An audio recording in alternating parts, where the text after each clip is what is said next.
when the Johnsons moved into the house across the street. We thought we were getting normal neighbors. They showed up with a big moving truck, loud music blaring, and Karen the mom immediately barking orders at the poor movers like she was commanding troops. My wife leaned over and whispered, "I've got a feeling this one's going to be a handful." At first, we tried to be friendly. I walked over with a six-pack, introduced myself, and said, "Welcome to the neighborhood."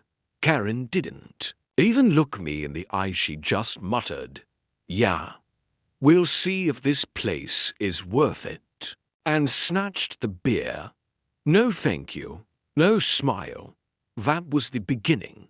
Within days, the games began.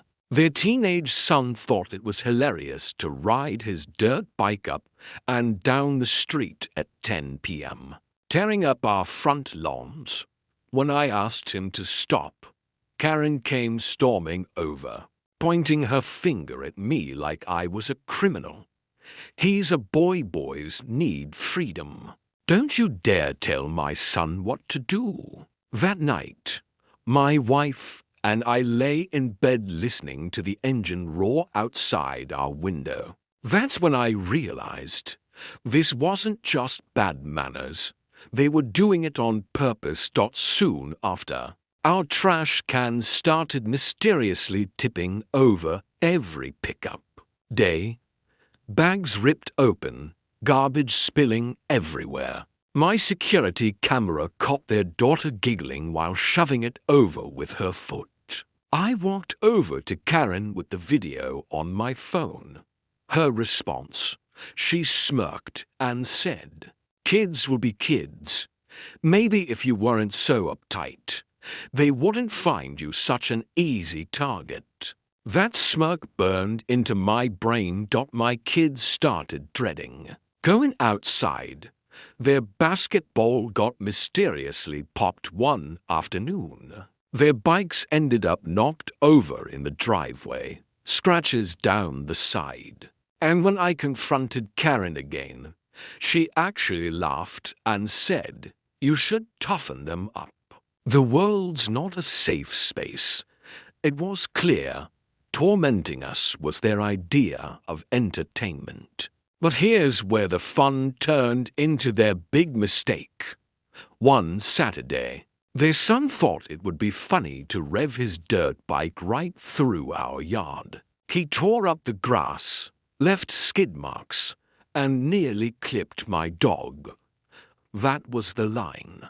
I called the police. When the officer arrived, Karen strutted out like she owned the whole street. She pointed at me and said, "This man is harassing my family. He's obsessed with us." But I had the footage, clear as day. Her son tearing through my yard, nearly hitting my dog. The officer's smile dropped. He turned to Karen and said, "Ma'am, this isn't a neighborhood dispute. This is trespassing and reckless endangerment." Karen's face twisted. Suddenly, the smirk was gone. From that point on, every little fun prank they pulled got documented. Trash tipping, caught on camera. Noise complaints, logged. Yard damage, filed. After the third police visit, the officer told me quietly, "Keep reporting. The city already has a file open on them." Word spread fast in the neighborhood. Other families admitted they'd been harassed. Two-car scratches, dogs let loose, mailboxes dented. Everyone had been staying quiet, hoping it would pass. But now, they started filing reports to Karen thought she could bully one family. Instead, she rallied the entire block against her. The final straw came when Karen herself stormed onto my porch, screaming that we had ruined her life because of all the cops showing up. She shoved my front door, right in front of my security camera.